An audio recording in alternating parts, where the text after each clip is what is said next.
हमारा मसला ये है कि हम बच्चों को बच्चे नहीं, उनको भेड़-बकरियाँ समझते हैं। मतलब एक जगह से उनकी रस्सी खोली और किसी दूसरी जगह पे जाके उसकी रस्सी को बाँध दिया और जिसका जब दिल करता है हम ये करते हैं। और आपको ये समझ आ गई होगी कि मैं ये किस कॉन्टेक्स्ट में बात कर रहा हूँ। ये मैं बात कर रहा हूँ इस कॉन्टेक्स्ट में कि जब किसी की ज़िंदगी का फ़ैसला लेने का वक़्त आता है और माज़रत के साथ, ये जो सलूक हम बच्चों के साथ करते हैं या जिस तरह से हम फ़ैसले लेते हैं, ये भेड़-बकरियों के साथ इस तरह से किया जाता है, किसी इंसान के साथ इस तरह से नहीं किया जाता।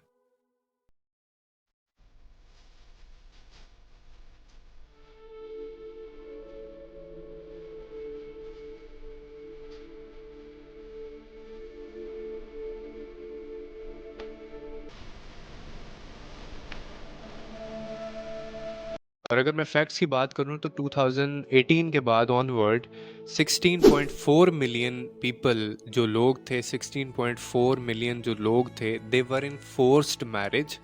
और ये अगेन आपको इस चीज़ पे शॉक नहीं होगा कि इसमें सबसे ज़्यादा जो विक्टिमाइज जो जेंडर था वो था 88% were female, a girl and a woman,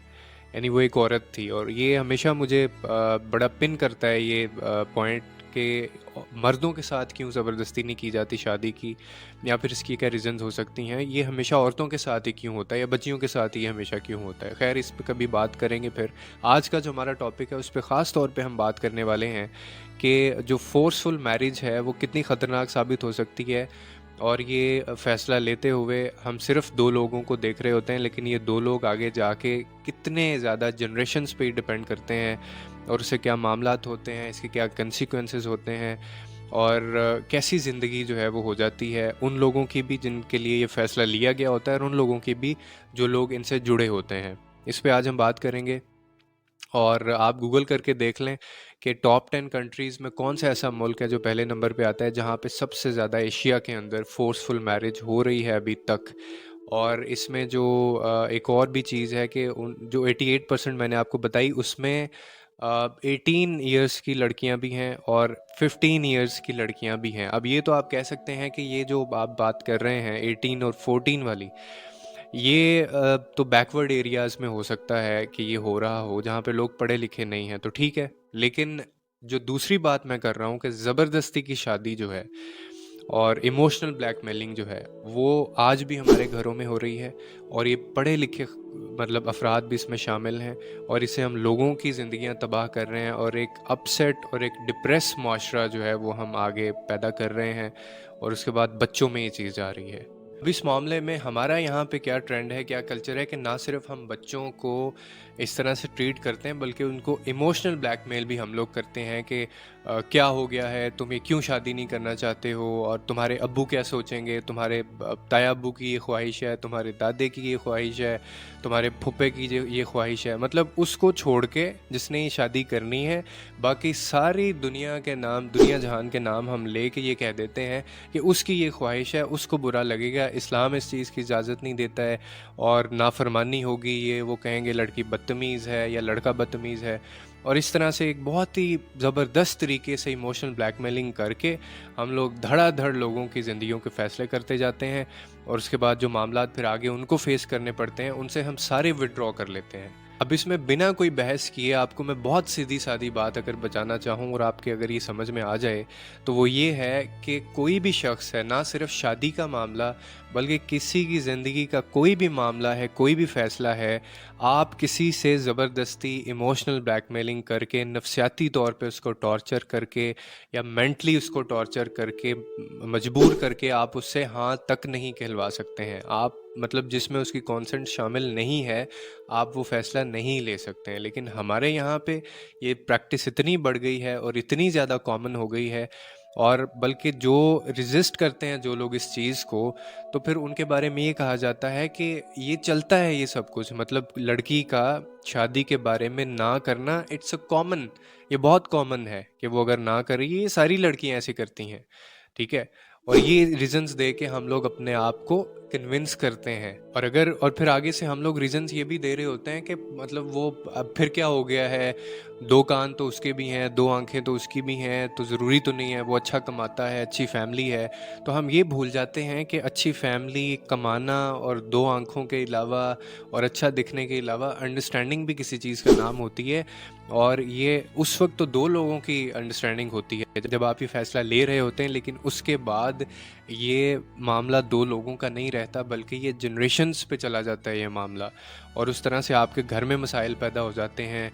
फिर आए दिन कोई ना कोई मसला होता है, वो डिप्राइव होते हैं, वो डिप्रेस होते हैं, और वो परेशान रहते हैं सारी ज़िंदगी में। क्यों? क्योंकि वो उनको एक ऐसे माहौल में से गुजारा गया है जो वो डिज़र्व नहीं करते थे, या जो जिनका उनसे कोई लेना देना नहीं था। एक बच्चे का मेरे ख़्याल में इस चीज़ से कोई लेना देना नहीं है कि उसके माँ बाप आपस में ठीक रहते हैं या नहीं रहते हैं, ठीक है? उस बच्चे का राइट है कि उसको अच्छा इन्वायरमेंट मिले, और उसको एक सुकून वाली ज़िंदगी मिले, और उसको वो सारे बेसिक राइट्स मिलें जो being a child and from the being parent उसको देने चाहिए। लेकिन हमारी सोसाइटी में ये बहुत कम बच्चों को ये चीज़ें देखने को मिलती हैं, और ये शुरू कहाँ से होता है? From from that one decision, ये उस एक फ़ैसले की से ये सारी चीज़ें शुरू होती हैं। बल्कि ना सिर्फ ये, मैंने कुछ ऐसे भी पेरेंट्स देखे हैं जो कि अभी तक ये कई घरों की ये कहानी है कि जब उनकी बच्ची आगे से ना करती है, या बच्चा जो है वो ना करता है कि मेरा दिल नहीं मान रहा है, या मैं नहीं अभी चाहती, मैं अभी तैयार नहीं हूँ, तो बजाय इसके कि हम उसकी मदद करें और उससे पूछें, अगर वो आपसे कंफर्टेबल नहीं है, आप उसको कहें कि कोई और सोर्स मैं तुम्हें दे देता हूँ, अपनी माँ से डिस्कस करो, जो भी तुम्हें इशू है उसको रिजॉल्व किया जा सकता है। और कोई बात नहीं, अगर अभी तुम ये फ़ैसला लेने के लिए तैयार नहीं हो तो थोड़ा बाद में हम लोग इस पे सोच लेंगे। ये चीज़ें करने के बजाय हम लोग बड़े-बड़े जो अल्फाज हैं वो बोलते हैं, ख़ास तौर पे बाप की तरफ से, कभी माँ की तरफ से। मैं देखता हूँ तुम ये शादी कैसे नहीं करती, मैं देखता हूँ तुम ये फ़ैसला कैसे नहीं लेती हो, मैं ये कर दूंगा, मैं वो कर दूंगा, हम सब ने ये सब कुछ देखा है, हम सब इस प्रोसेस में से गुजरे हैं, तुम्हें भी ये करना पड़ेगा, और इसके अलावा तुम्हारे पास कोई हल नहीं है। और हम ये भूल जाते हैं कि घर में अगर कोई लड़की है, घर में अगर कोई बच्चा है, तो वो इतनी अरसे से आपका जैसे बच्चा था वो अभी भी आप ही का बच्चा है, और वो आपकी हिफाजत में है, और उसके जज्बात भी, उसकी फीलिंग्स भी आपकी हिफाजत में है, और आपको कोई हक नहीं पहुंचता है, चाहे आप एक बाप हैं, बच्चे के ताया हैं, फुप्पा हैं, ताई हैं, जो मर्ज़ी रिश्ता है आपका उसके साथ,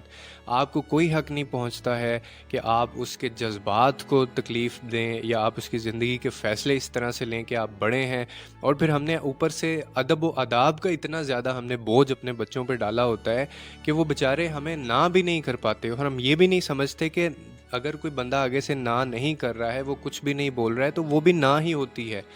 तो उसको भी हम लोग खामोशी में हाँ समझ के तो कहते हैं कि कुछ नहीं होता, मैं समझ गया हूँ इसको, ये कभी मेरी बात नहीं टालेगा, तो आप लोग तैयारी करो बस। और इस चीज़ को हम लोग इतना ज़्यादा एक्नॉलेज कर चुके हैं, जो सबसे ज़्यादा इसमें मुझे तकलीफ़ देती है बात वो ये है कि इतना एक्नॉलेज कर लिया है हमने, इस चीज़ को मान लिया है कि अगर कोई बच्ची आके शादी उसकी ज़बरदस्ती कर भी जाती जी शादी उसकी ज़बरदस्ती फोर्सफुल मैरिज कर भी दी जाती है, तो बाद में आके जब वो अपनी माँ या बाप को कहती है कि मैं इस शादी से खुश नहीं हूँ, मैं मतलब सेटिस्फाइड नहीं हूँ, मेरे साथ बड़ी ज़्यादती होती है, मेरा वहाँ पे रहना मुश्किल है, गुजारा नहीं है, तो आप मेरी ज़िंदगी का फ़ैसला लें कोई। तो आगे से जो माँ है वो ये कहती है कि बेटा तुम्हें गुजारा करना पड़ेगा अब इसी के साथ, और ये चलता है, ये होता है, मतलब ये सब होता है, ये हमने भी देखा है। मतलब आप अंदाज़ा करें कि एक बंदा, उसके साथ अब्यूज़ हो रहा है, और आप उसको ये कह रहे हैं कि ये होता है, ये गालियाँ पड़ती हैं, ये हमने भी खाई हुई हैं। और फिर डबल स्टैंडर्ड इसमें देखें क्या है। यही बात अगर आके कोई लड़का या कोई मर्द बोल दे अपनी माँ को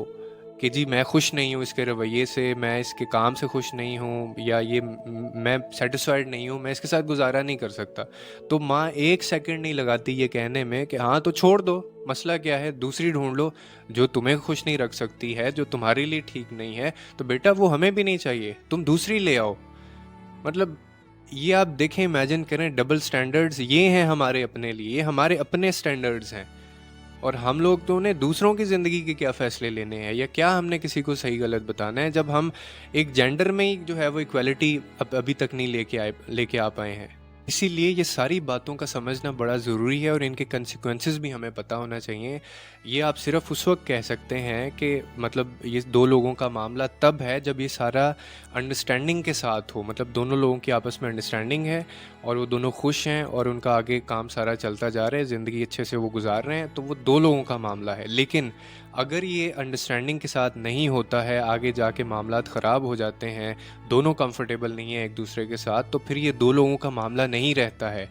फिर ये फैमिली के बाद जनरेशन का मामला ये बन जाता है, क्योंकि वो दो लोग जो आपस में खुश नहीं हैं, जो अब्यूज़ करते हैं एक दूसरे को, जो लड़ते हैं, गालियाँ देते हैं, मारते हैं एक दूसरे को, तो उनके साथ उस घर में और भी अफराद रह रहे होते हैं। अब वो आपकी माँ भी ये बर्दाश्त करेगी, आपका बाप भी बर्दाश्त करेगा, आपके भाई बहन भी बर्दाश्त करेंगे, और वो लोग भी बर्दाश्त करेंगे जो उस घर में नहीं रहते हैं, क्योंकि बातें बाहर भी निकलती हैं। फिर उसी घर में मेहमान भी कोई ना कोई आना होता है, या इन दो लोगों ने भी बाहर सोसाइटी में कहीं ना कहीं जाना होता है। तो फिर ये बाहर चीज़ें भी इस तरह से फैलती हैं और दूसरों तक जाती हैं, और इससे बहुत ज़्यादा लोग सफ़र करते हैं। और फिर सबसे जो ज़्यादा इस चीज़ का शिकार होता है, जो सबसे ज़्यादा डैमेज जो इसमें होता है ना, वो एक शख्स का होता है, वो होता है बच्चे का, जो इनकी आगे जनरेशन होती है, जिसका इससे कोई कंट्रीब्यूशन नहीं है, जिसका कोई लेना देना नहीं है इससे। और फिर आप खुद बताएं मुझे कि एक बच्चा जिसको ये इन्वायरमेंट नहीं मिला है, जिसको प्रॉपर गाइडेंस नहीं मिली है, जिसको प्रॉपर अटेंशंस नहीं मिली हैं, जिसने अपने माँ बाप को लड़ते देखा है, जिसने उनको झगड़ते देखा है, जिसने बाप को गालियाँ निकालते देखा है, जिसने माँ को आगे से बदतमीज़ी करते देखा है, कभी घर से निकलते देख रहा है, तो माँ बाप ने तो क्या बच्चों की तरबियत करनी है। यहाँ पाकिस्तान में हमारे ये कल्चर है कि बच्चे सुलह करवा रहे होते हैं माँ बाप की, और ये वो इन्हीं मामलात से बेचारे फारिग नहीं हो पाते। उन्होंने अपनी ज़िंदगी में क्या क्रिएटिविटी दिखानी है, और उन्होंने अपनी ज़िंदगियों के क्या फ़ैसले लेने हैं, या वो अपनी ज़िंदगी में क्या आगे जाएंगे, क्या नॉलेज वो इन्हेंस करेंगे अपना। तो इसीलिए बहुत ज़रूरी है कि हम इस चीज़ को सोचें कि ये वन डिसीजन जो है आपकी ज़िंदगी का, ये कैसे आगे आपकी ज़िंदगी पे इम्पेक्ट डाल सकता है, और ये कितनी जनरेशन्स को तबाह कर सकता है। यही रीज़न है कि हमारे बच्चे आज क्रिएटिव नहीं हैं, यही रीज़न है कि हमारे बच्चे आजकल किसी चीज़ में हिस्सा नहीं लेते, हमारे बच्चे बोल नहीं पाते हैं, क्योंकि हमने अजीबो गरीब तरह से उनकी तरबियत की होती है, और अजीबो गरीब तरह के माहौल में उनकी तरबियत की होती है। तो इसीलिए मेरी बड़ी हम्बल अपील है आप लोगों से कि अगर आप एक पेरेंट हैं, या आप आगे जाके पेरेंट बनने वाले हैं, तो इस चीज़ के लिए as much as you can आप इस पे जितना टाइम ले सकते हैं लें। किसी दूसरे को फ़ैसला अपनी ज़िंदगी का ना लेने दें, क्योंकि इससे बहुत ज़्यादा लोग ऐसे जुड़े हैं जिनका इसमें कोई लेना देना नहीं है, और आप उनके लिए पेन कॉज कर सकते हैं, आप उनके लिए सोर्स बन सकते हैं तकलीफ़ का, या फिर अनकम्फर्टेबलनेस का। तो अपने पेरेंट्स को समझाएं, और पेरेंट्स को ये चाहिए कि वो अपने बच्चों को समझें। अब इसमें एक ये भी बहस आती है कि बच्चे नहीं समझते हैं, वो मैच्योर इनफ नहीं होते, उनको पता नहीं होता कि ज़िंदगी के फ़ैसले किस तरह से लेने हैं। तो उसमें ये है कि आप उनको फिर कन्विंस करें, आप उनको प्रूव करें कि जो वो फ़ैसला लेना चाहते हैं, या जिस बंदे के बारे में वो ये फ़ैसला लेना चाहते हैं, वो गलत है। डू योर रिसर्च, आप अपनी रिसर्च करें, आप लोग उसको चैलेंज दें कि तुम जो सोच रहे हो या तुम जैसे कह रहे हो वो गलत है, और उसको फिर आप फैक्ट्स के साथ प्रूव करें उस चीज़ को।